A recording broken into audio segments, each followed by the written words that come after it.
Keyboard नीचे low नीचे।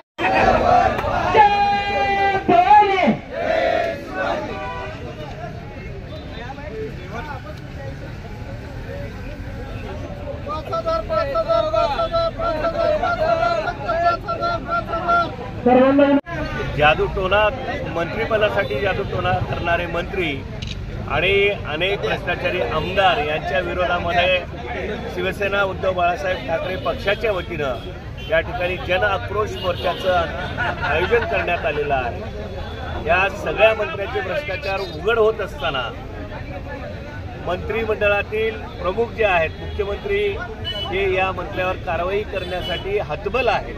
हे या ठिकाणी आपण गेली काही महिने आपण पाहतो आहोत। शेतकऱ्यांच्या विरोधी बोलणारे मंत्री असतील, मंत्रिमंडळामध्ये रम्मी खेळत बसणारे मंत्रिमंडळ असतील, त्यांना खेळता चांगलं येतं म्हणून क्रीडा मंत्री केले आणि महाराष्ट्रातल्या राजकारणातील अतिशय दुर्दैवी ती घटना आहे। माजी मंत्री आर रामा पाटील यांनी डान्स बारवर बंदी आणली आणि त्याच खात्याचे राज्यमंत्री असणारे आज त्यांच्या मातोश्रीच्या नावावर डान्स बार चालवतात। ही अतिशय धिक्काराची गोष्ट आहे। आपण या ठिकाणी सर्वांच्या माध्यमातून या सगळ्याचा निषेध मुख्यमंत्र्यांपर्यंत पोहोचवण्यासाठी जन आक्रोश मोर्चाचं नियोजन या ठिकाणी केलेलं आहे।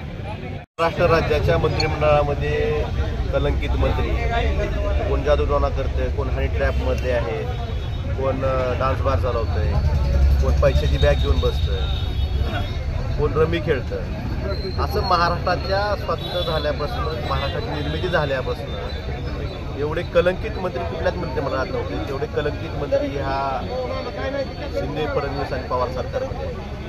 या मंत्र्यांचं खरं रूप म्हणजे महाराष्ट्र सुद्धा ओशाळा आहे। महाराष्ट्रात सर्वसामान्य माणसांना लाज वाटते की अशा प्रकारचे आपण मंत्री आपल्या मंत्रिमंडळात आहेत। मग अशा मंत्र्यावर कारवाई करायचं धारिष्ट मुख्यमंत्री का दाखवत नाही? त्यांची का हिंमत नाही की त्यांना मंत्रिमंडळातून बाहेर काढायची? हा प्रश्न विचारण्यासाठी हा जन आक्रोश आंदोलन हे शिवसेनेच्या वतीनं पूर्ण महाराष्ट्रामध्ये आमची मुख्यमंत्र्यांना विनंती आहे, आता तरी म्हणजे सर्वसामान्य माणसांना तुम्हाला मतदान केलेल्या माणसांना शरम वाटेल अशी कृत्य असे तुमच्या मंत्रिमंडळात सहकार्य करत असतील तर त्यांना मंत्रिमंडळात ठेवण्यासाठी तुमची कुठलीही अडचण आहे, अशी कुठली अगतिकता आहे, बहुमत तर तुम्हाला स्पष्ट आहे, कोणाचीही आवश्यकता नसताना अशा कलंकित मंत्र्यांना मंत्रिमंडळात ठेवण्याचं कारण काय हे मुख्यमंत्र्यांनी महाराष्ट्राला सर्वसामान्यांना सांगणं गरजेचं आहे।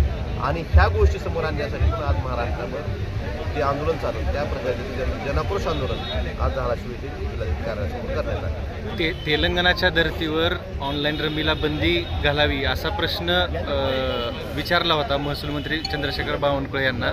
मात्र राज्याला ऑनलाईन रमीपासून महसूल मिळत नाही असं ते म्हणतायत। आपण कसं पाहता याच्याकडे? काय नेमकी आपण विधानसभेत त्याच्यावर आवाज उठवला होता, काय मिळत नाही आता हे हास्यास्पद आहे।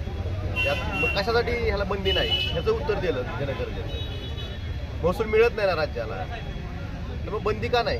तेलंगणासारखं राज्य घालतात, सिक्कीमसारखं राज्य बंदी घालतात, मग महाराष्ट्रात बंदी का घातली जात नाही? कारण महसूल मंत्र्यांनी द्यावं तर सरकारनं द्यावं। एका बाजूला राज्य सरकार म्हणतं केंद्राच्या अधिकारातला आहे, केंद्र सरकार म्हणतं राज्याचा अधिकार आहे। तेलंगणासारखं राज्य त्यांनी कसा कायदा आणला याचा अभ्यास करणं गरजेचं आहे ना। आणि महसूल मिळत नाही तर बंदी का नाही हाही प्रश्न सर्वसामान्यांना पडतो। मग सर्वसामान्य कुटुंब उद्ध्वस्तपणाची तुम्ही अजून किती उद्ध्वस्त वाट बघणार आहे? काही योग्य आहे म्हणजे ऑनलाईन गेम ह्या तुमच्या महसूल तर मिळत नाही म्हणतात तुम्ही मंत्र्यांचं, मी सांगितलं की मंत्रिमंडळात महसूल मिळत नाही, मग महाराष्ट्र राज्यात का चालू आहे याचं उत्तर सरकारनं देणं गरजेचं आहे।